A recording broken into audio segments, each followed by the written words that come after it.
기초연금 내일부터 갑자기 중단될 수 있습니다. 특히 기준이 바뀌면서 1961년생부터 중단 위험이 훨씬 커졌습니다. 오늘 영상에서는 기초연금이 왜 갑자기 중단되는지 많은 분들이 모르고 계시는 3가지 핵심 이유를 딱 집어서 알려드릴게요. 끝까지 보시면 중단을 막는 방법까지 정확하게 챙기실 수 있습니다. 시작 전에 구독, 좋아요 한번 부탁드려요. 쉽고 친절하게 효녀생활 정보 지금 시작합니다.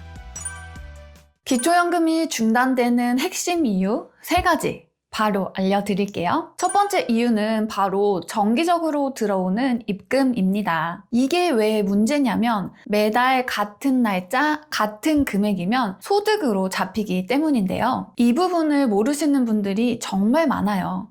사실 저도 그랬고요. 자녀가 생활비, 용돈 보내드리는 경우 많죠. 그런데 매달 같은 날짜, 같은 금액으로 들어오면 이걸 소득으로 바로 계산합니다. 예를 들어 매달 30만 원이 자동이체로 들어온다? 그 순간부터 그 금액은 정기소득으로 잡히는 거예요. 본인은 소득이 없다고 생각해도 내부 시스템에서는 이걸 소득이 있다고 판단하는 거죠. 그래서 기준을 조금만 넘어도 다음 달부터 바로 중단됩니다. 실제로 이렇게 중단되신 분들이 가장 많습니다. 그리고 이 자동이체가 문제인데요. 카카오뱅크, 토스 같은 간편 송금도 매달 같은 패턴이면 정기이체로 분류됩니다. 계좌가 달라도 은행이 달라도 똑같이 계산됩니다. 이 부분만 정확히 알고 계셔도 예상치 못한 중단을 막을 수 있습니다. 그런데요, 이 정기입금보다 더 갑작스럽게 중단되는 경우가 있습니다. 평소에는 절대 예상 못하시는 부분들인데요. 대부분 나랑 상관없는 돈이라고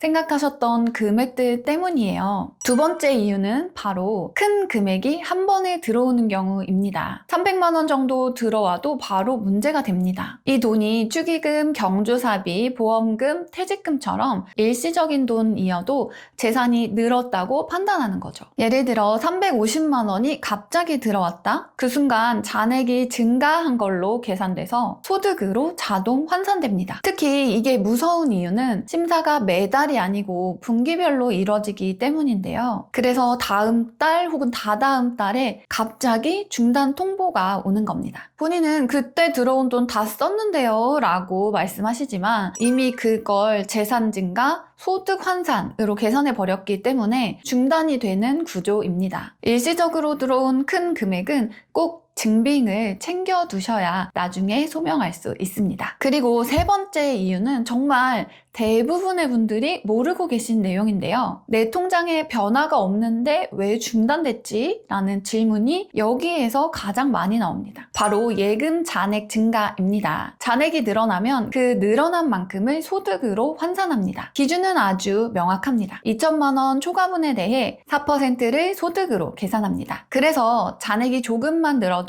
소득이 있는 것으로 처리되는 거죠. 예를 들어 적금 만기되면 한 번에 돈이 들어오죠. 혹은 이자만 모아도 잔액이 훅 늘어날 때가 있습니다. 이 순간 재산 증가, 소득 증가로 봅니다. 그래서 나는 아무것도 안 했는데 라고 하셔도 잔액이 늘어났다는 이유만으로 기준을 넘어버려서 중단이 될 수 있습니다. 특히 이 부분은 대부분 모르고 계셔서 중단 사유 확인해 보시면 거의 절반이 잔액 증가 때문입니다. 잔액 변동은 꼭 체크하시고 적금 만기 시점은 미리 알고 계시는 게 좋습니다. 중단되는 핵심 이유는 지금 말씀드린 3가지인데요. 여기서 끝이 아닙니다. 특히 올해부터 기준이 바뀌면서 61년생이 가장 크게 영향을 받는 이유가 따로 있습니다. 이 부분 정말 모르시면 손해입니다. 올해 기초연금의 기준이 일부 조정되면서 소득 인정액 계산 방식이 달라졌는데요. 특히 1961년생은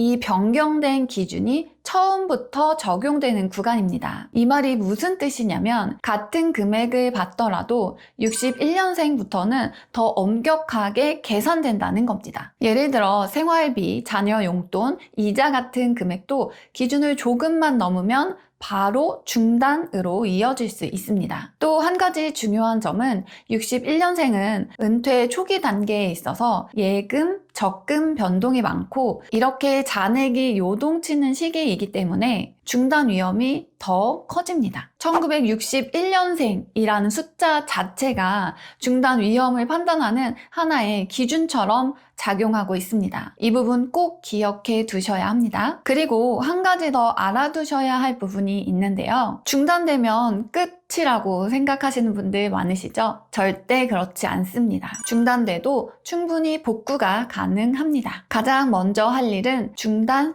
사유를 확인하시는 거예요. 정기 입금인지 큰 금액 입금인지 잔액 증가인지 정확히 확인해야 복구가 됩니다. 그 다음 단계는 간단합니다. 해당 입금이 정기적인 소득이 아니다. 일시적인 금액이다. 재산 증가가 아닌 단순 이동이다. 이걸 증빙으로 설명하는 겁니다. 예를 들어 자녀 용돈이 자동이체라면 정기소득 아님이라는 설명과 함께 자녀의 확인서만 첨부해도 복구가 됩니다. 그리고 축의금, 경조사비 같은 경우에는 일시적 입금이라는 간단한 소명만으로도 대부분 복구가 가능합니다. 심사기간은 보통 1, 2개월 정도 걸리지만 정확한 증빙만 제출하면 다시 지급되는 경우가 상당히 많습니다. 중단됐다고 당황하지 마시고 지금 말씀드린 순서대로만 하시면 충분히 복구 가능합니다. 그리고 마지막으로 중단 자체보다 더 중요한 게 있는데요. 바로 예방입니다. 이 세 가지만 챙기시면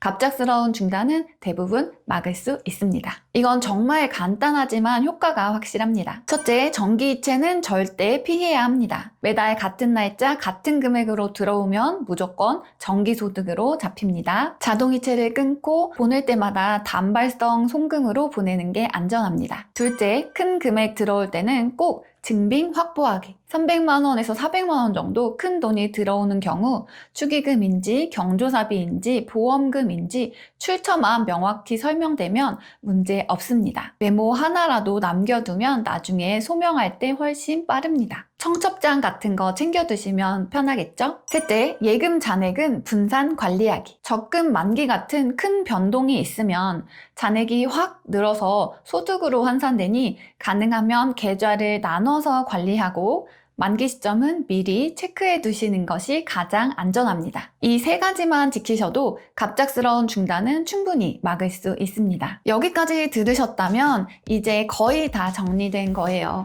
오늘 알려드린 세 가지 핵심 마지막으로 정리해 드릴게요. 정기 입금, 큰 금액 입금, 잔액 증가.